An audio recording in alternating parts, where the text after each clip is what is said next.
Kisah Umar bin Khattab radhiyallahu anhu, pengangkatan Umar menjadi khalifah. Setelah Umar bin Khattab masuk Islam, beliau langsung menemui tokoh-tokoh Quraisy untuk mengabarkan keislamannya kepada mereka. Umar menemui satu persatu dari mereka. Salah satunya ialah Abu Jahal. Ketika Abu Jahal mendengar keislaman Umar, dia berkata, "Semoga Tuhan menghitamkan wajahmu, wahai Umar, dan juga berita yang kau bawa ini." Setelah menemui Abu Jahal, Umar bin Khattab bergegas menuju tempat pertemuan kaum Quraisy. Sesampainya di sana, Umar berkata, "Wahai orang-orang Quraisy, sekarang saya seorang muslim." Kemudian Umar mengucapkan dua kalimat syahadat, "Asyhadu an la ilaha illallah wa asyhadu anna Muhammadar Rasulullah." Sontak kaum Quraisy pun marah dan terjadi perkelahian di sana antara Umar bin Khattab dan beberapa kaum Quraisy. Setelah kejadian itu, Umar bin Khattab terus mendakwahkan Islam ke semua orang, dan berkat usahanya itu banyak orang yang menerima Islam. Umar bin Khattab adalah salah seorang sahabat yang ikut hijrah ke Yasrib, sekarang dikenal sebagai Madinah, untuk mengikuti perintah Rasulullah SAW. Ketika hendak berangkat, beliau berkata kepada kaum Quraisy, "Wahai orang-orang yang berwajah kusam, ketahuilah aku akan berhijrah. Siapapun yang ingin meninggalkan ibunya, anak-anaknya menjadi yatim, atau istrinya menjadi seorang janda, maka temui aku di balik bukit ini." Kaum Quraisy pun terdiam, dan tidak ada seorang pun yang berani menghalangi Umar untuk hijrah ke Yasrib. Umar bin Khattab merupakan sosok pemberani dan terdepan dalam membela agama Allah. Hal tersebut dibuktikannya dengan keikutsertaannya dalam setiap peperangan melawan kaum musyrikin bersama Rasulullah SAW. Sampai pada suatu masa, Rasulullah SAW wafat, dan dipilihlah Abu Bakar As-Siddiq sebagai khalifah kaum muslimin. Semasa kekhalifahan Abu Bakar, Umar terus memberikan kontribusi besar untuk Islam. Salah satunya, Umar mengusulkan pembukuan Al-Quran. Hal tersebut dikarenakan kekhawatiran beliau atas banyaknya penghafal Al-Quran yang syahid di medan perang. Ketika Khalifah Abu Bakar jatuh sakit dan merasa hidupnya tidak akan lama lagi, beliau memanggil para sahabat untuk bermusyawarah mencari pengganti beliau sebagai khalifah. Para sahabat pun berat memilih siapa yang pantas menjadi khalifah sepeninggal Abu Bakar As-Siddiq. Mereka pun kembali menghadap Khalifah Abu Bakar dan menyerahkan sepenuhnya pilihan kepada beliau. Dengan pertimbangan yang matang, Abu Bakar pun memilih dan mengangkat Umar ibnul Khattab sebagai penggantinya ketika beliau telah wafat. Abu Bakar berkata, "Sesungguhnya aku menggantikan pimpinan kalian itu kepada Umar ibnul Khattab. Maka dengar dan taatilah dia. Aku tidak memilihnya berdasarkan hawa nafsuku. Aku memilihnya karena Allah dan Rasulnya, dan untuk kebaikan umat muslim. Jika dia berbuat adil, maka itu adalah prasangka baikku. Jika tidak, maka setiap orang akan menanggung dosa perbuatannya.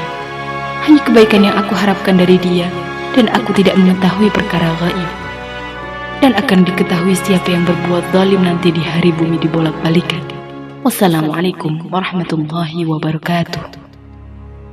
Itulah sepenggal surat pengangkatan Umar oleh Abu Bakar. Sepeninggal Abu Bakar As-Siddiq, Umar bin Khattab menyampaikan pidato kenegaraan di hadapan kaum muslimin. Sayyidina Umar mengawali pidatonya dengan mengucapkan hamdalah, salawat, dan memaparkan beberapa jasa Sayyidina Abu Bakar. Setelah itu, dia baru menyampaikan pidato intinya. Beliau berkata, "Saudara-saudara, aku hanya salah seorang dari kalian. Kalau tidak karena segan menolak tawaran Khalifah Rasulullah Abu Bakar As-Siddiq, aku pun enggan untuk memikul tanggung jawab ini. Allahumma ya Allah, aku ini sungguh keras, kasar, maka lunakkanlah hatiku. Allahumma ya Allah, aku sangat lemah, maka berikanlah kekuatan. Allahumma ya Allah, aku ini kikir, jadikanlah aku orang yang dermawan bermurah hati." Tiba-tiba Umar bin Khattab berhenti sejenak. Setelah orang-orang lebih tenang, beliau melanjutkan pidatonya. Allah telah menguji kalian denganku dan mengujiku dengan kalian.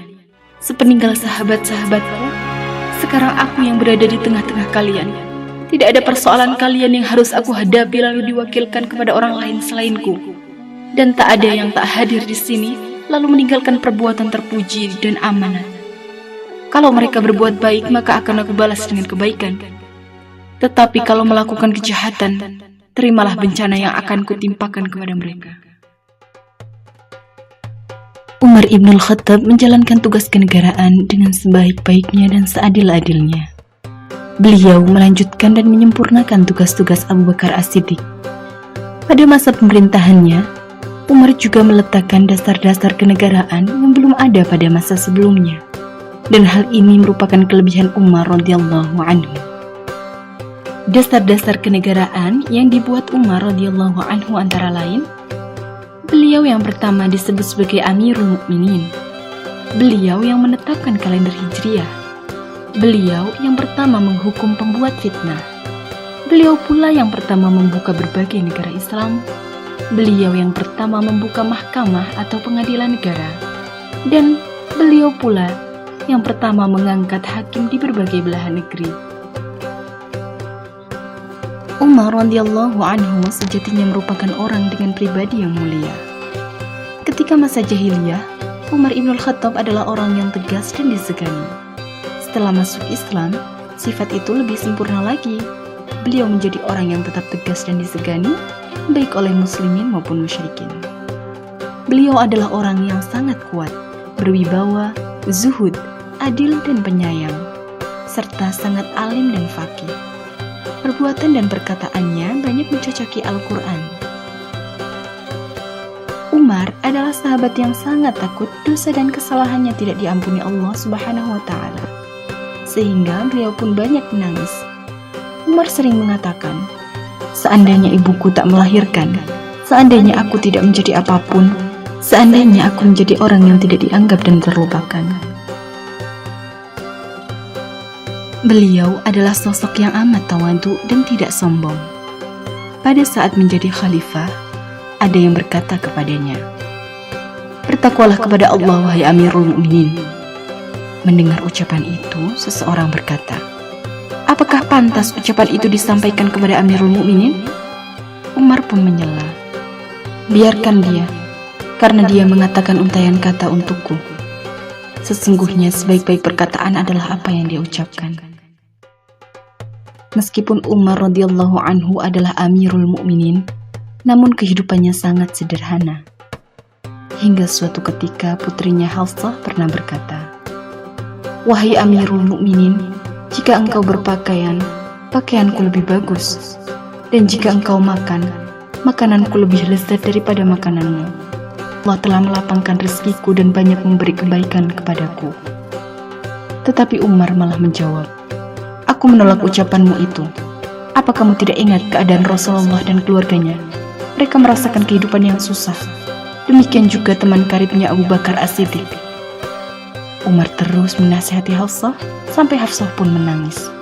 Hingga dia berkata, "Adapun aku, demi Allah, aku akan bersama Rasulullah dan Abu Bakar dalam kehidupan yang berat seperti kehidupan mereka. Semoga aku bisa menyusul hidup bahagia bersama mereka." Umar bin Khattab radhiyallahu anhu adalah seorang pemimpin yang penuh perhatian kepada rakyatnya. Pada suatu malam, beliau keluar dalam kegelapan bersama Aslam, budak beliau. Mereka menuju Hiratul Waqin, tempat dekat Madinah. Ketika di suatu gunung, mereka melihat api yang menyala.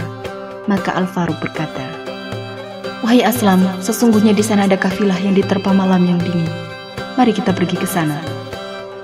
Mereka pun berjalan cepat menuju api tersebut.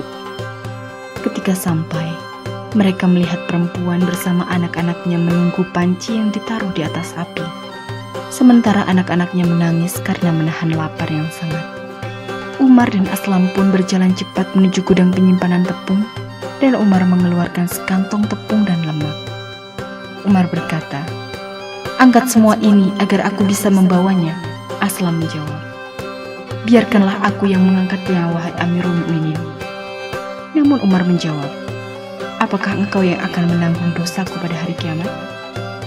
Maka Aslam pun mengangkat tepung itu di pundak Umar. Kemudian mereka menuju tempat wanita tadi dengan cepat. Umar segera meletakkan tepung tersebut dan beliau pun mulai meniup kayu dan memasaknya. Setelah tepung matang, panci diturunkan dan beliau pun berkata, berikan kepadaku piring. Maka wanita itu memberikan piring besar. Umar menuangkan masakan itu dan berkata kepada wanita tadi, biarkan anak-anakmu makan, aku yang akan menuangkannya. Begitu seterusnya sampai anak-anak itu kenyang. Begitulah pribadi yang senantiasa menjalankan Al-Quran dan As-Sunnah. Jiwanya senantiasa mengingat dan takut kepada Rabb-Nya. Kekuasaan yang dimilikinya tidaklah dapat membuatnya menjadi seorang yang sewenang-wenang, tamak, dan terlampau mencintai dunia. Bahkan kehidupannya sangat sederhana, sebab ia senantiasa mendahulukan rakyatnya. Beliau juga pemimpin yang adil dan bijaksana. Semoga kita bisa mentauladani beliau, Umar bin Khattab radhiyallahu anhu.